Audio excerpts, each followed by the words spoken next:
दज्जाल इस वक्त किसी जजीरे में कैद है। वो चंद लोग जिन्होंने दज्जाल से मुलाकात की, वो लोग इस जजीरे पर कैसे पहुंचे? क्या आज भी कुछ लोग दज्जाल से राब्ते में हैं? वो पुरअसरार जजीरा कहाँ है? आज गूगल मैप में ये जजीरा दिखाई क्यों नहीं देता? हम इस वीडियो में इन तमाम सवालात के जवाबात जानेंगे। दज्जाल वो फितना है जिसके मुताल्लिक हज़रत आदम अलैहिस्सलाम से हज़रत मोहम्मद सल्लल्लाहु अलैहि वसल्लम तक तमाम पैगंबरों ने अपने अपने उम्मतों को आगाह किया। ये क़यामत तक का सबसे बदतरीन फितना करार दिया गया है। दज्जाल शैतानी क़ुव्वतों का हामिल होगा, दुनियावी ताकतों से मालामाल होगा और उनके ज़रिया दुनिया में तबाही मुसल्लत कर देगा। दज्जाल इस वक्त कहाँ है और किस हालत में है? इसके मुताल्लिक एक अजीबो गरीब रिवायत अहदीस के किताबों में ज़िक्र हुआ है। लिहाजा हज़रत फ़ातिमा बिनते कैस से रिवायत है कि एक दफ़ा रसूलुल्लाह सल्लल्लाहु अलैहि वसल्लम नमाज के बाद मिंबर पर तशरीफ़ लाए और फरमाया कि तमीमदारी पहले नसरानी आदमी थे, वो आए और मुसलमान हो गए और मुझसे एक किस्सा बयान किया है जिससे तुमको मेरे उस बयान की तस्दीक हो जाएगी जो मैंने कभी दज्जाल के मुताल्लिक तुम्हारे सामने जिक्र किया था। तमीमदारी ने बताया कि वो एक बड़ी कश्ती पर सवार हुए जिस पर समुंदर में सफ़र किया जाता है और उनके साथ कबीला लखम और जज़्ज़ाम के 30 आदमी और थे। समुंदर का तूफ़ान 1 माह तक उनका तमाशा बनाता रहा। आखिरकार समुद्री सफ़र के दौरान मगरिब के जानिब एक जजीरे पर उनकी नज़र पड़ी जिसको देखकर वो बहुत मसरूर हुए और छोटी कश्तियों में बैठकर उस जजीरे पर उतर गए। जब वो उस जजीरे पर गए तो उन्हें जानवर की शक्ल का एक चीज़ नज़र आया जिसके सारे जिस्म पर बाल ही बाल थे। लोगों ने उससे कहा, कमबख्त तू क्या भला है? वो बोला, मैं दज्जाल का जस्सासा यानी जासूस हूँ। उस गिरजे में चलो, वहाँ एक शख्स है जिसको तुम्हारा बड़ा इंतज़ार है। हम लपक कर उस गिरजे में पहुँचे तो हमने एक बड़ा कवी हैकल शख्स देखा कि उससे कबल हमने वैसा कोई शख्स नहीं देखा था। उसके हाथ गर्दन से मिलाकर और उसके पैर घुटनों से लेकर टखनों तक लोहे की जंजीरों से निहायत ही मजबूती से जकड़े हुए थे। हमने उससे कहा, तेरा नास हो, तू कौन है? वो बोला, तुमको मेरा पता लग ही गया, अब तुम बताओ तुम कौन लोग हो? उन्होंने कहा, हम अरब के बाशिंदे हैं। हम एक बड़ी कश्ती में सफ़र कर रहे थे। समुंदर में तूफ़ान आया और 1 माह तक रहा। इसके बाद हम इस जजीरे में आ गए। उसने कहा, मुझे ये बता कि बैसान के खजूरों में फल आता है या नहीं? हमने कहा, हाँ आता है। उसने कहा, वो वक्त करीब है जब उसमें फल ना आएंगे। फिर उसने पूछा, अच्छा बहर तिब्रिया के मुतालिक बताओ, उसमें पानी है या नहीं? हमने कहा, बहुत है। उसने कहा, वो ज़माना करीब है जबकि उसमें पानी ना रहेगा। फिर उसने पूछा, ज़गर के चश्मे के मुतालिक बताओ, उसमें पानी है या नहीं? और क्या उस बस्ती वाले उसके पानी से खेतों को सैराब करते हैं? हमने कहा, उसमें बहुत पानी है और लोग उसके पानी से खेतों को सैराब करते हैं। फिर उसने कहा, अच्छा नबी उम्मी का कुछ हाल सुना? हमने कहा, वो मक्का से हिजरत करके मदीना तशरीफ़ ले गए हैं। उसने पूछा, क्या अरब के लोगों ने उसके साथ जंग की है? हमने कहा, हाँ। उसने पूछा, अच्छा फिर क्या नतीजा रहा?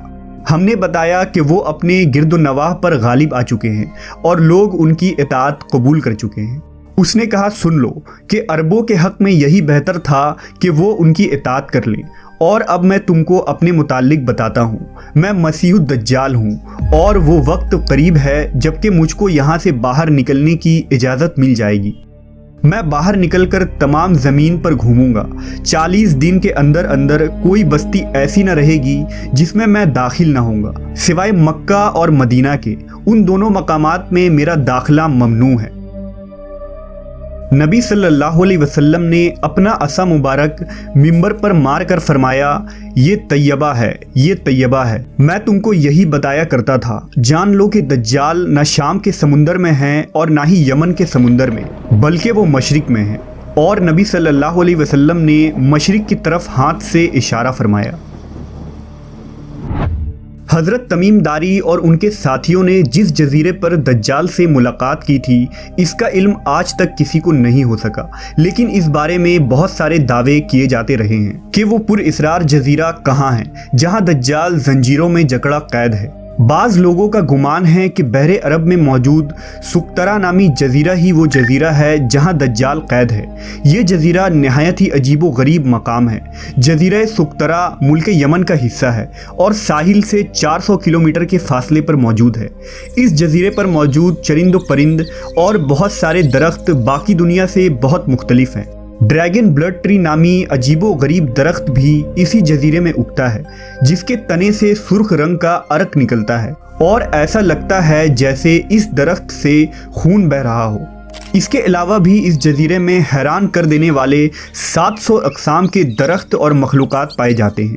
اس جزیرے پر ایک پہاڑ بھی موجود ہے جہاں ایک مشہور غار الحوق ہے جو 3 کلومیٹر طویل ہے۔ اتنا بڑا غار پورے مشرق وسطیٰ میں کہیں موجود نہیں ہے۔ جیسا کہ حدیث میں ذکر ہے کہ دجال کا ظہور مشرق سے ہوگا اور ایسی جگہ پر ہوگا جہاں سے وہ مشرق وسطیٰ کو متاثر کر سکے گا، لہذا ان تمام نشانیوں کی وجہ سے لوگ اس جزیرے کو دجال کا جزیرہ قرار دیتے ہیں۔ جبکہ کچھ لوگ بحر اوقیانوس یعنی اٹلانٹک اوشن میں موجود برمودا ٹرائنگل کو ہی دجال کا جزیرہ قرار دیتے ہیں۔ یہ وہ علاقہ ہے جہاں کمپس کام کرنا بند کر دیتے ہیں، وہاں جانے والے جہاز اور کشتیاں بھی واپس نہیں آتے اور یہاں بہت سارے حادثات رونما ہو چکے ہیں۔ برمودا ٹرائنگل میں پیرانارمل یعنی جنوں اور بھوتوں سے متعلق واقعات پیش آتے رہتے ہیں۔ اس علاقے میں اکثر سمندری طوفان آتے ہیں اور اونچی اونچی سمندری لہریں چلتی ہیں۔